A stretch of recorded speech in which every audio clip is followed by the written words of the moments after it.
época desconcertante, de tanta incertidumbre, de tanta información, siempre hay que echar mano al conocimiento, a los especialistas y, por supuesto, a los buenos analistas. Por eso hoy tenemos con nosotros al politólogo y profesor universitario Guillermo Tell Abelero.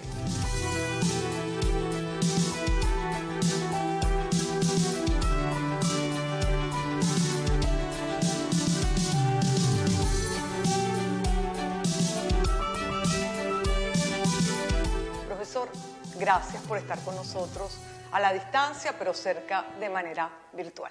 Muchas gracias, María Eugenia, por la oportunidad. Gracias a Vale TV por este espacio. Buenas noches a todos los televidentes. Profesor, indudablemente nuestro presente está conectado a nuestro pasado. Y en el pasado, tanto como en el presente, hay hechos de violencia estructural y hay conflictos no resueltos y hay la búsqueda de un gendarme necesario, entre muchas otras cosas, porque bueno, tampoco podemos en 15 minutos en este formato analizar toda nuestra historia. Pero lo cierto es que usted ha dicho en varias oportunidades que tenemos una vida moderna incivilizada. En efecto, esto es algo que yo he afirmado muchas veces. El problema venezolano no es un problema político meramente, no es un problema económico meramente. Lo político y lo económico son manifestaciones de esto y hasta cierto punto causas del problema general, que es la crisis de la vida civilizada en el país. La vida civilizada, a lo que nos referimos con eso, es a la existencia de unas normas colectivamente vinculantes, de unas normas colectivamente legítimas, de unas pautas de conducta que además sirvan para no tener el abuso entre extractores y víctimas, que no exista esa percepción según la cual hay una enorme capa de la sociedad que está constantemente victimizada, abusada por otro, y otro sector de la sociedad que es esencialmente un parásito del resto. Eso es parte de lo que no debe ser una vida civilizada. Una vida civilizada es aquella en la cual cada uno de sus individuos, cada uno de sus comunidades, cada familia, cada hogar, tienen la posibilidad de que en sí mismo y con cada uno de sus miembros florezcan a una vida más decente, a una vida segura, a una vida regular, donde no se viva en cierto modo con el temor constante de el final de la vida, donde todo es absolutamente precario. Hablamos a veces de burbujas, hablamos a veces de momentos de sosiego, pero que en el fondo esas burbujas primero no son completamente herméticas, sino que además son también muy frágiles. Son como pompas de jabón, que cualquier crisis fuera del sistema las agobia. Pensemos en nuestros hábitos de consumo, pensemos en nuestros hábitos de vida, como estos que han sido construidos a lo largo de décadas, de costumbres, de cambio de patrón de lo rural a lo urbano, de cambio de patrón en el mundo entero durante el siglo XX hacia unos tipos de vida sí más sedentarios, sí más mecanizados, pero también más sanos y salubres, más potables, más llevaderos. Todo eso es precario. Cuando vivimos en esa vida civilizada, teníamos una expectativa de una serie de servicios y si una expectativa de tenerlos, expectativa de poder exigirlos para que tenerlos en el futuro. ¿Y qué es lo que ha ocurrido? Que eso ha ido decayendo.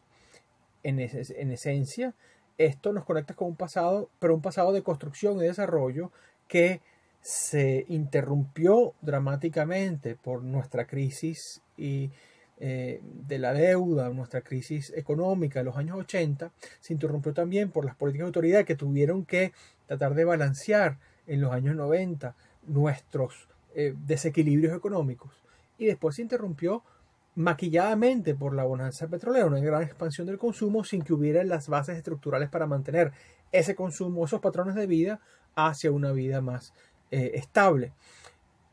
Todo esto bajo el agravamiento de la institución del Estado de Derecho, que es la base de todo. Donde hay Estado de Derecho, donde hay entonces normas de conducta colectivamente vinculantes, que sean además normas llevaderas y legítimas, pues tenemos la base para una vida civilizada.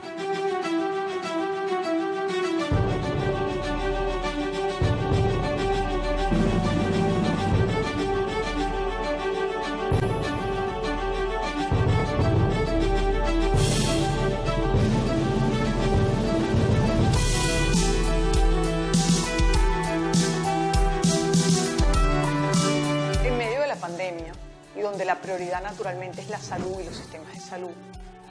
Las debilidades democráticas o las fortalezas democráticas parecen haber quedado en el mundo entero en un segundo plano. Luego del confinamiento, ¿volveremos a tener sociedades democráticas más fuertes o tendremos mayores debilidades democráticas? En las sociedades que no son democráticas, no solo parte de la gente, sino también de parte de la sociedad, va a ser más difícil volver a los valores democráticos. Pero la esperanza democrática va a radicar, pues, para empezar, en una creencia sin la cual no hay democracia posible. Si la sociedad, si los individuos no piensan eso, no piensan que son ellos iguales que los demás, esa creencia es fundamentalmente la igualdad. No vale la pena considerar una democracia como régimen político.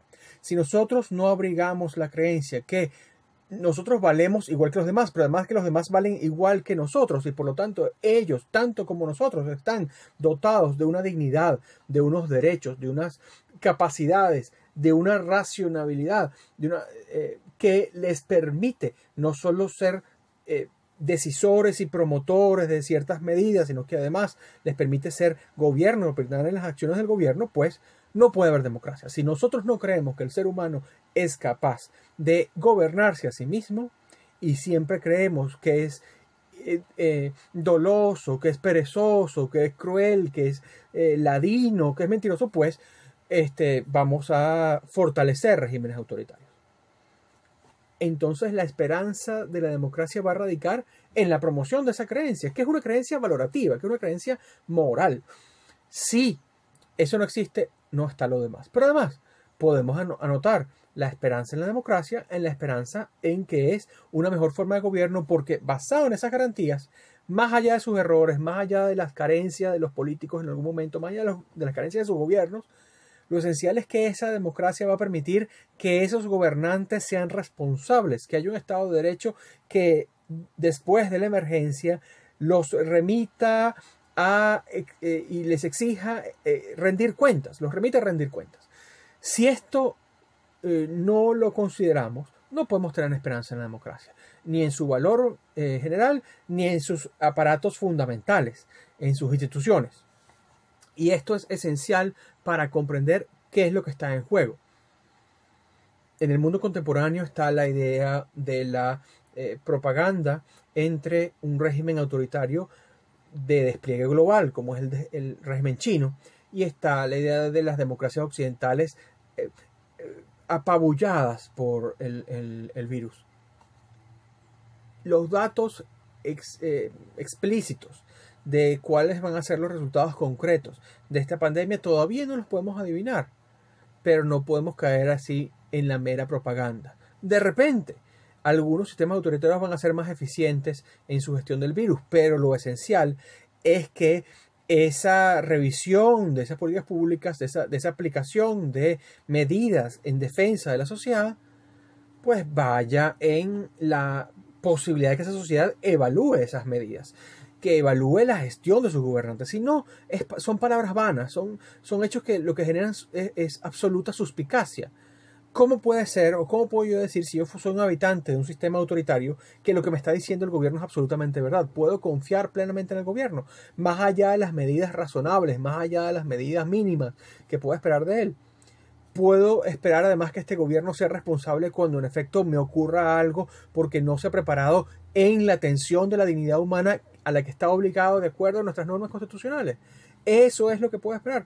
Pues si soy parte de un sistema autoritario, difícilmente voy a tener la capacidad de exigir. Si soy parte de un sistema democrático o tengo la esperanza de estar en un sistema democrático, esa es la exigencia que puedo hacer y esa es la gran ventaja moral y la gran ventaja práctica de los sistemas democráticos.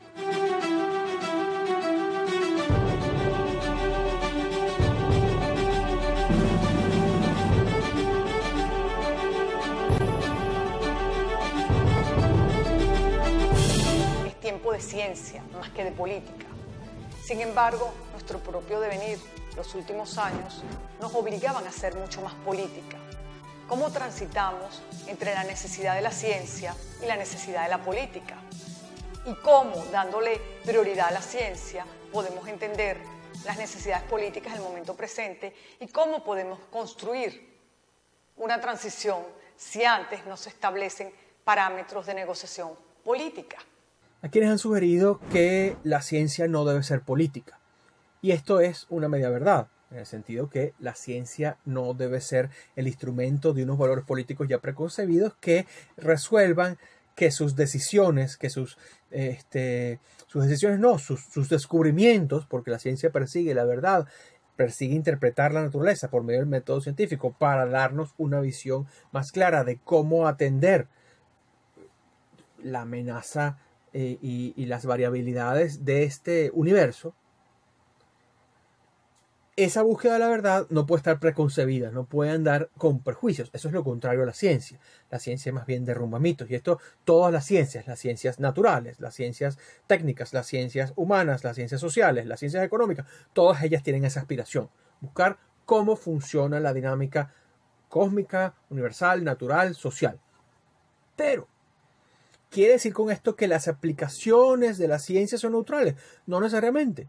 Y allí es donde entra la política. Y una buena política, una política democrática va a ser aquella que esté basada justamente en la constatación de que las soluciones derivadas de la ciencia, que son soluciones técnicas, que son soluciones que no tienen una inclinación moral particular, puedan ser usadas de acuerdo a los valores que la sociedad misma se dé, que la sociedad misma legitime, que la sociedad misma atienda. ¿Y estos cuáles son en democracia? Bueno, ya sabemos que el tema de la igualdad. Entonces atender a los más vulnerables, atender a aquellos que están más débiles. En este caso, pues por supuesto, en el caso de una pandemia, las poblaciones de riesgo, las poblaciones cuyo riesgo no se ha aumentado por su razón fisiológica, sino por sus razones económicas, de situación social. El atender los deberes que se tienen ante la salud general del público. Todos esos son medidas que en casi todos los estados democráticos que se consideren tales están sostenidas en sus normas, están sostenidas en sus instituciones. Cuando yo meramente declaro en una constitución que eso es así, pero en realidad no he hecho nada para favorecerlo, y lo que hago es perseguir a la sociedad cuando me exige respuestas, perseguir a los técnicos y a los científicos cuando dan las claves de lo que puede ocurrir y cómo se puede empeorar o cómo se puede mitigar una situación, estoy siendo en efecto democrático. Estoy usando la política para mejor atender a la sociedad. No. Si la política buena es la política que busca el bien común, y el bien común aquí es la medida mínima de la supervivencia de la sociedad, la comunidad, los individuos, pues cuando yo desatiendo mis deberes para con la salud, pues estoy amenazando no solo la vida política y mi legitimidad, sino en esencia la supervivencia de esa sociedad. Y esto es sumamente grave y nos devuelve al primer punto. ¿Dónde está el tema de la civilización? La crisis venezolana desde hace mucho tiempo es una crisis de civilización y de civilidad, de las maneras en que podemos obtener una vida regular, segura, confiable, tranquila, sana, de que no tengamos que temer por nuestra vida porque estamos buscando recursos para sostener lo que es una burbuja precaria, porque estamos angustiados y agobiados, porque se nos cae el mundo encima, porque de la noche a la mañana nuestra vida se transformó de algo relativamente llevadero en un valle de lágrimas, en algo absolutamente atroz. Esa precariedad y ese temor con lo que muchos venezolanos hoy salen a enfrentar el mundo, e incluso no lo tienen ni siquiera en el refugio de sus hogares, es quizás la muestra más grande de los problemas de nuestra civilización, de los problemas de nuestra civilidad y de los problemas del gran desequilibrio de poder que existe en sociedades como la nuestra. Sin duda debemos encontrar una esperanza democratizadora. No la hemos sabido encontrar, pero eso es algo que debemos encontrar los ciudadanos, que está en nosotros mismos. ¿Cómo transitamos ese camino? Es natural que en momentos de grandes crisis, en momentos de grandes emergencias sociales, los poderes ejecutivos de todos los países tiendan a hacerse más sentidos, a hacerse más directos. Incluso los pensadores más liberales, los pensadores forjadores de la tradición liberal del siglo XVIII y del siglo XIX, plantearon que en momentos de emergencia el gobierno tenía, justamente porque su función era dar seguridad, tranquilidad a la población, tenían que tomar una serie de acciones más audaces y una serie de acciones más presentes en la vida ordinaria. En caso de emergencia rompe el vidrio, como dice el viejo adagio, pero así está el poder de la prerrogativa planteado por John Locke, así está la idea según la cual la Constitución no es un pacto suicida, es decir, no es que el gobierno está de manos atadas cuando existe una emergencia. Dicho esto, por supuesto, también en este momento global de regresión democrática, en este momento global en la cual los ejecutivos se sienten más frustrados por la presión de legislativos, por la presión de una opinión pública descontenta, por la presión de las crisis económicas que merodean todo el entorno global, pues viene la tentación de aprovechar esta coyuntura o de poder eliminar a la oposición en términos prácticos, acallando funciones públicas, acallando manifestaciones, acallando los mecanismos ordinarios de control parlamentario, o más bien aprovechándolo para hacer esto de manera permanente. Es decir, cuando no es distinto cuando una democracia lo hace, porque en una democracia, mientras se sostengan las instituciones, lo más probable es que cuando se pase la emergencia hay un momento de responsabilidad, un momento de rendición de cuentas, que no ocurre en los sistemas autoritarios. El gran problema de los sistemas autoritarios justamente es que se van a aprovechar de estas circunstancias para establecer esta serie de abusos, si no existen esos abusos ya, de manera permanente y justificado además por el natural pánico existencial que provoca el coronavirus.